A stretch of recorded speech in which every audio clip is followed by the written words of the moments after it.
मैं बुद्ध की मजबूरी सोच के परेशान होता हूँ कई बार, और फिर मैं सोचता हूँ कि काश ये यशोधरा जैसा व्यक्तित्व सबका होता। बुद्ध की रियल कहानी क्या है शायद किसी को नहीं पता। मैं जिस कहानी की बात कर रहा हूँ, मैथिली शरण गुप्त नाम के एक बड़े प्रसिद्ध कवि ने यशोधरा नाम की पुस्तक में वो कहानी लिखी है, भूमिका में जिक्र किया। बुद्ध बचपन से ही थोड़े से वैरागी किस्म के व्यक्ति थे। उनकी कुंडली देख के एक ज्योतिषी ने बताया भी था। माता पिता बहुत परेशान थे, शुद्धोदन उनके पिता का नाम था।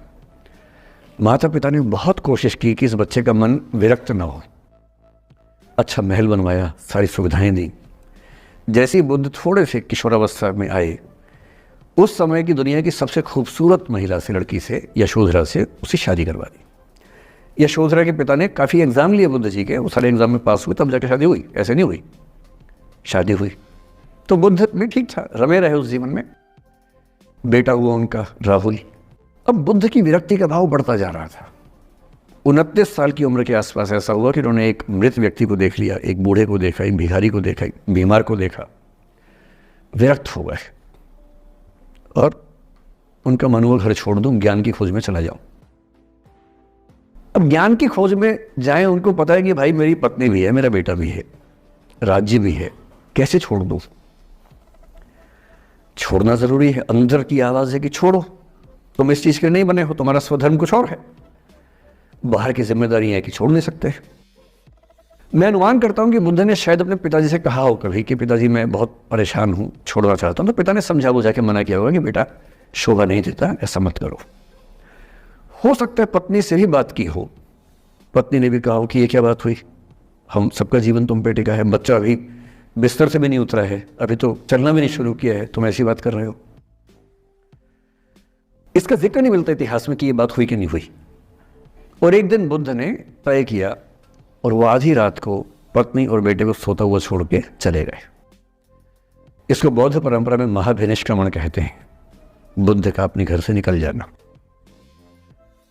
अब बुद्ध चले गए, लेकिन मैथिली शरण गुप्त यशोधरा के पर्सपेक्टिव से बुद्ध को देख रहे हैं।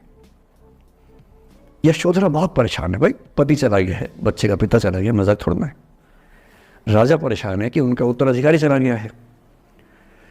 यशोधरा इतनी परेशान है, बहुत लंबे समय तक छंद आते रहते हैं कि वो कितनी बेचैन है, कितनी परेशान है। लेकिन यशोधरा की सबसे बड़ी परेशानी इस बात से नहीं कि बुद्ध चले गए, इस बात से है कि बिना बताए चले गए, भरोसा नहीं किया।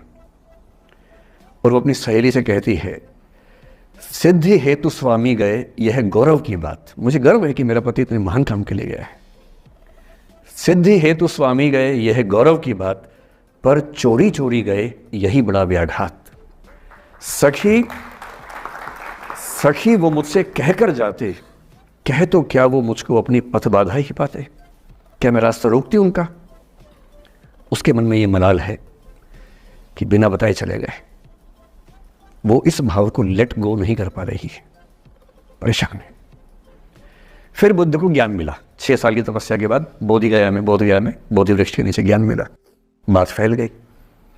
जो 5 शिष्य बुद्ध को छोड़ के भाग गए थे उनके बुरे वक्त में, उन्हीं 5 को बुद्ध ने सबसे पहले ज्ञान दिया सारनाथ में, जिसको धर्म चक्रवर्तन कहते हैं। बुद्ध की ख्याति बढ़ने लगी।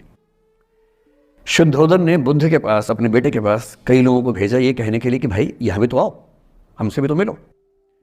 बुद्ध का ऐसा प्रताप था कि जो उनके पास जाता वो बुद्धम शरणम गच्छामि हो जाता, वापस ही नहीं आता। तो फिर शुद्धोदन ने बुद्ध के बचपन के एक दोस्त को ये कह के भेजा, भैया मैं जानता हूं तुम वापस नहीं आओगे, पर प्रभावित होने से पहले बोल देना कि पापा याद कर रहे थे। तो वो गया, उससे वायदा निभाया, हो तो गया, बुद्ध के संग में दीक्षित हो गया, पर वायदा निभा दिया। तो बुद्ध ने कहा जरूर जाऊंगा, पिताजी की आगे तो जाऊंगा ही जाऊंगा। बुद्ध पहुंचे अपने कपिल वस्तु, जो अपना इलाका था, वहां पहुंचे। पूरे कपिल वस्तु में, नेपाल सिद्धार्थ नगर से नेपाल जाएंगे तो नेपाल बॉर्डर पे कपिल वस्तु है। मैं देखने गया था वो जगह जहां बुद्ध पैदा हुए थे, बड़ा सुंदर स्थान है, आप भी जाके देखिएगा अभी। तो बुद्ध पहुंचे रात को, एक धर्मशाला में रुके। अब वहां हल्ला मच गया कि राजा का बेटा धर्मशाला में। बुद्ध ने कहा भाई मैं देखो राजा का बेटा बन के नहीं आया हूं, मैं बुद्ध बन के आया हूं। सुबह उठ के भिक्षा मांगने लग गए उस इलाके में, अपने ही पिता के राज्य में। पिता ने सिर पीट लिया कि भाई क्या कर रहे हैं।